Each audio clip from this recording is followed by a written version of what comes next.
Have you ever felt like people just drift away from you? One day, they're texting you all the time, making plans, then suddenly, they're distant, and you have no idea why. What if I told you? You might be pushing them away without even realizing it. The truth is, small habits can create big rifts in relationships, and the scariest part, you might not even notice you're doing them. Today, we're breaking down the 7 subtle mistakes that push people away, and how to fix them. Mistake 1, constantly checking your phone. Picture this. A friend is pouring their heart out to you, sharing something personal or exciting, but instead of locking eyes with them, your gaze keeps dropping to your phone. Maybe you're just quickly checking a notification, or multitasking, but to them, it screams, "You're not important enough to hold my attention." Even if you're technically listening, the message you're sending is clear.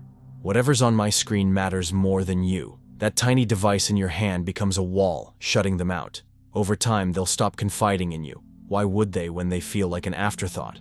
Worse, you might not even realize you're doing it, but every glance, every absent-minded scroll chips away at their trust. True connection demands presence. Put the phone down, turn it face down, show them they're worth your full focus, because nothing replaces the power of undivided attention. Mistake 2, one-upping their stories. We've all been there. Someone shares a struggle, and instead of holding space for them, you reflexively jump in with your own story. You think that's bad? Wait till you hear what happened to me. What feels like relating actually hijacks their moment. This one-upping instinct turns connection into competition. Suddenly their vulnerability becomes about you, and instead of feeling heard, they feel overshadowed. Even if you mean well, the subtext is clear. My experience matters more than yours. True empathy means listening without needing to compare. It's saying, "That sounds really hard," instead of "same but worse." When people share, they're not looking for a "who has it tougher" contest. They just want to feel understood. Next time, pause. Let their story breathe. Ask a follow-up question.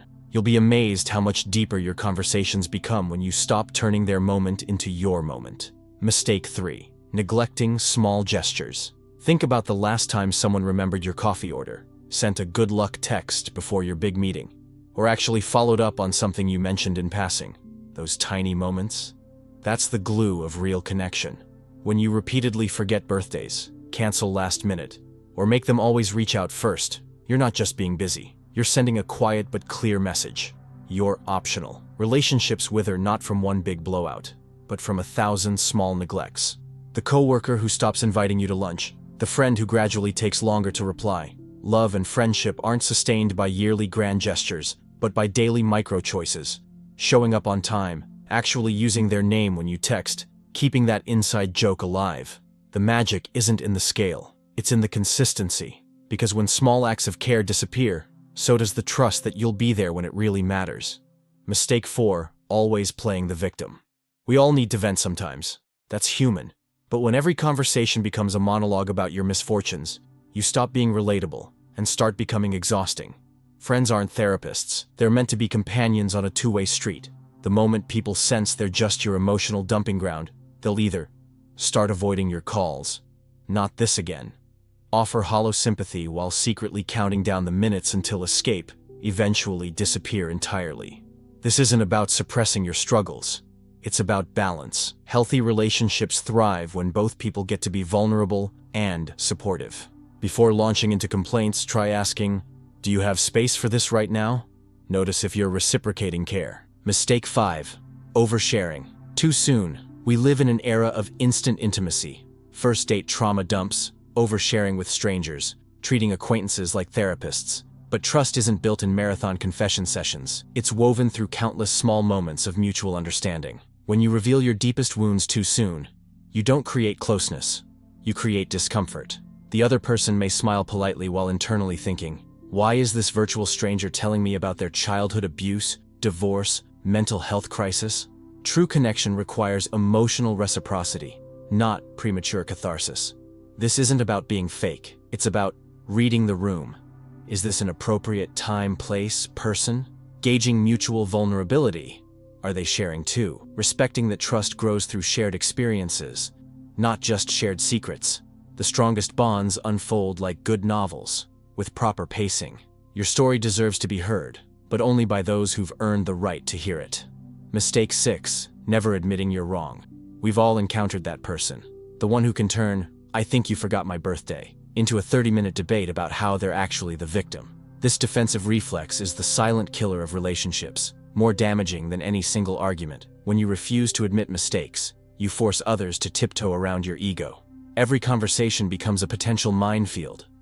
People stop giving honest feedback. Why bother? The magic of "I was wrong" isn't just in the words, it's in the vulnerability behind them. That admission says, "This relationship matters more than my pride." The stubborn alternative? A slow, lonely march toward isolation where you're always right and always alone. Defensiveness is emotional armor that eventually becomes your prison. The people who stay aren't respecting you.